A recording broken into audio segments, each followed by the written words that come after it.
final fortnight of games upon us. Teams jockeying for position. Some of these games really starting to take enormous importance as they always do this time of year. I like how you use fortnight. Hey, you're impressed, don't you? I am impressed. That means 2 weeks, if I'm not mistaken, correct? That does. But how about exactly what you're talking about? Going down the stretch, how much importance is placed on these games? Look, everyone talks about every game's important. When you get to this time of year, maybe that importance gets quadruple.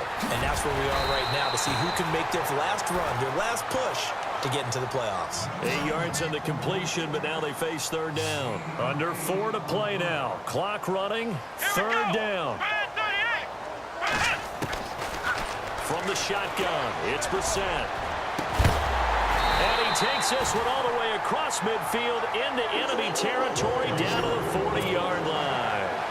They convert on third with a gain of 22. Out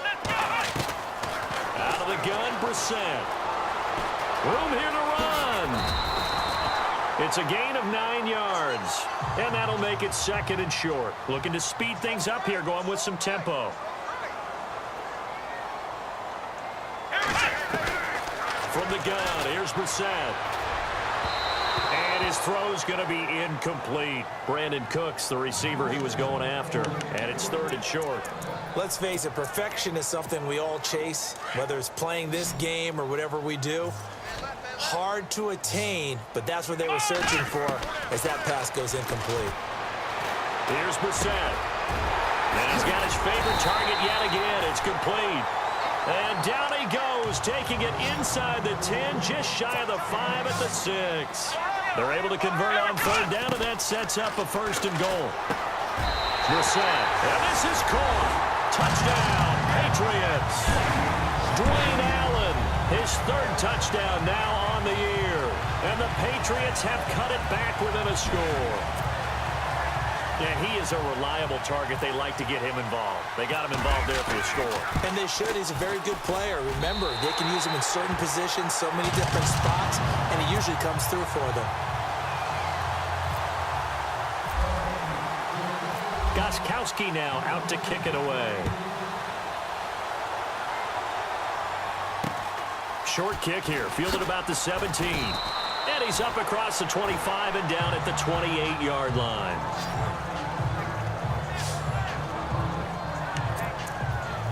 Here comes the Jaguars offense as they get set here. These guys had to punt last time. It has not been a very fruitful game offensively thus far. They haven't even made a trip to the red zone. And I know that everyone's going crazy on that sideline because that drives you berserk to come off the field. Not really. And he goes down. It's a Patriot sack. The amount of sacks that they've absorbed in this game is absolutely extraordinary. Let's just face it. This offensive line, flat out, cannot handle this pass rush. It's been demonstrated time and time again. And the D looking like they may blitz. They'll run it now out of the gun. And it's been like this all night long. Nowhere to run as they stop it behind the line. They'll wind up losing 3. And now it's third down. So it's Jaguar football here as we welcome you back. And let's see what they've come up with offensively after having time to talk it over. On third down, Fournette. And it's been like this all night long. Nowhere to run as they stop it behind the line. And now right out of the 2-minute break, we'll get a timeout used defensively with 1:56 to go. Here's Brad Nordman now as the drive goes backwards, so he's on to punt it away. He steps into this one, and this is a rocket. And this one hits at the 1, continues on into the end zone for a touchback. And now out come the Patriots. And that last drive, a long drive, but not just that, they had a great air attack going. Do they stick with that? I would think that they would, because if they were confident enough to do it on the last drive, starting backed up in their own territory, why would you change anything? They've got to be confident about what they're presenting and continue to do so. Yeah, because the secondary, they really look clueless. And that was amazing because that drive went and went, no adjustments, and no big plays by the defense to knock the ball away. And that's complete to the right side. It's Allen. And he'll get it out a couple yards shy of midfield at the 48. A good pickup there. 8 yards on the first down completion. They'll look to throw. Wide open, it's Allen, complete. A really good pick. Up of 28 yards. Partner, they're clearly saving those timeouts, but they still have to work with some urgency to put themselves in the right position.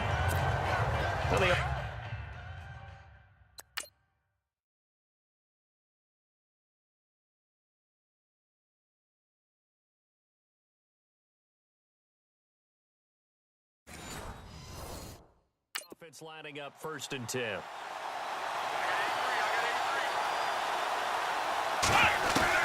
He'll look to throw, and he'll go right back to Allen. That's complete.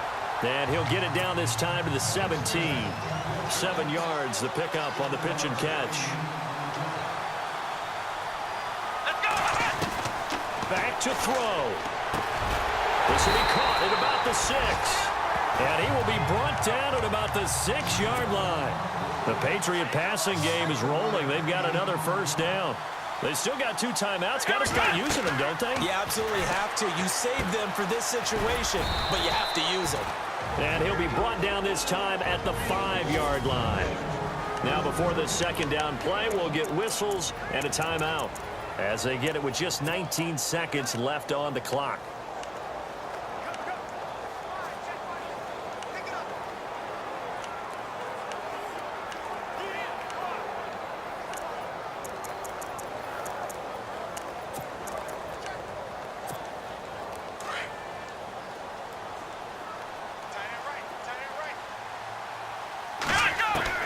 He's back to throw. And he can't get a throw off. He's taken down. What a huge play at this point in the game. Avery Jones in there to take him down, and the clock will roll. Back to throw. Oh, it's a touchdown if he holds on. Instead, it's 4th down. And now time for one final play that has to be obviously in the end zone. Can't wait to see what they call, but you want to get it to your best player. Sometimes you have to do it by formation. Move everyone to one side, and maybe he gets a one-on-one isolated on the backside. To throw is Brissett, and it's caught. It's a touchdown with zeros on the clock, and an extra point will send us to OT.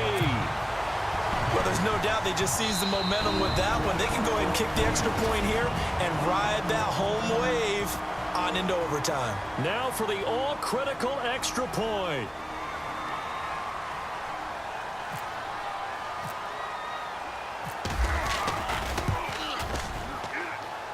And no sweat. He puts it through, and we are tied here in the 4th. And we have free football overtime. Here we go, my friend. And the way this game played out, this is exactly how it should end, going to overtime, because neither one got an advantage today.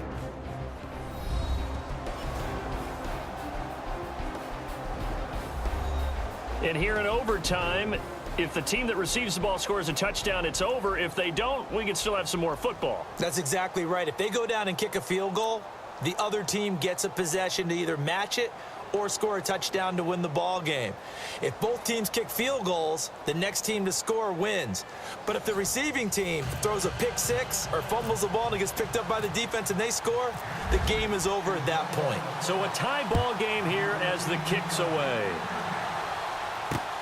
This is taken near the 13. And a nice return sets him up pretty good here at the 30-yard line.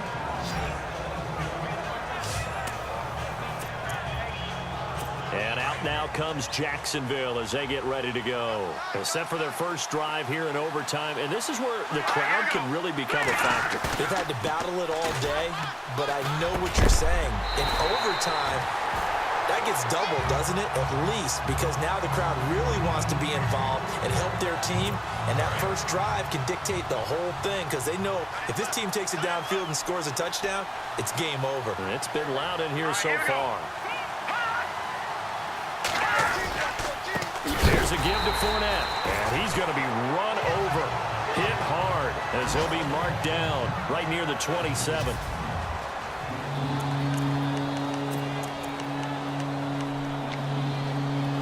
The Jaguars on 3rd down. They've converted just 2 for 6 thus far. This is going to be 3rd and 13. Let's go. play fake. McCarron. And Robinson with a big catch. That goes for a gain of 31. They picked up a first down and a whole lot more. Forget about just looking for the sticks. They went well beyond the stick. I know they were talking about guarding the sticks on defense. They didn't guard them very well. They got a big-time completion on a third down. That's almost a backbreaker, isn't it? In overtime, every play's importance is magnified. And that one could turn out to be huge. And he'll take it inside the 40 to the 39-yard line. A gain of 3, second down. Not much happening there on first down. I thought there might have been a hole for a split second. Yeah, but it dried up pretty quickly, didn't it? Closed fast. And they'll go play action with McCarron. Rush coming, and he's taken down. This has been a tough one for this offensive line. It appears almost like they've been on roller skates this entire game, the way they've been pushed around. 6 sacks given up in this one. McCarron following the sack. He leads his guys up on 3rd and long. Looking to jam the receivers at the line here. Press coverage look defensively. Oh, he's got a little daylight. The ball comes out, and it's picked up by the Patriots. And his guys are going to get the football at the 28-yard line. And a costly, costly mistake. Coaches talk so much about ball security, and in overtime, so paramount. Partner, do you ever wonder if maybe they talk about it too much? Too much, yeah. It doesn't seem like you can, but maybe by discussing it time and time again, and you know they overemphasized it here, it almost became self-fulfilling. And any points beat them here. Field goal or a touchdown now. And he takes this one just shy of midfield all the way to the 49. That good for 22 and a first down. Good, strong, explosive run that started inside, which means you've got to control those defensive linemen, the defensive tackles, the nose guards. Those guys have to be controlled. How about the offensive line, the job they just did? Yeah, key that A-gap usually on those runs, right? That's where it all starts because everyone wants to kind of control that area. It disrupts things from the defensive side and the offensive side. As we just saw, it opens up possibilities. 14 yards is the pickup there and a New England first down. For so many years, I was convinced it was a myth, you know, because you always hear about the smaller running back. Oh, he gets lost, you can't find him, and sometimes that's part of his genius. But it's true. You get behind big offensive linemen, the defensive line guys trying to find him, trying to peek around people to see him, and he gets lost. But this guy gets lost in a good way for his offense, picking up big yardage. Well, if the coaching staff's doing a good job upstairs, they'll file away what they just saw from the defense right there. They sold out to stop that running play. I'd say keep that in mind. They want to try that again. Go play action, hit them over the top. Some of the most unselfish players on any football team, defensive tackles, because we ask them to just eat up blocks and allow other people to make tackles. And when he can make a play himself, as we just saw there, that's a big day. And Cooks has it over the middle. And he will have the first down before he's tackled at the 12. 17 yards there for the Patriots as they've got themselves a first down. Charles, you get into these overtime situations, that's not a bad guy to dial into. Well, when you have to have plays, especially in a spot as you just described, we're in OT, you've got to go to the guys you can trust and you know are going to make the plays. What they say, it's not the X's and the O's, it's the Jimmies and the Joes. And I know you with every carry, especially in overtime, you're just saying, if you're that ball carrier, hold on to the foot. And he's into the end zone for the touchdown and the game winner in OT. Now, partner, a great game that we got to see and making it extra special. Not only did I get 4 quarters with you in this one, I got some overtime, a little whipped cream on top.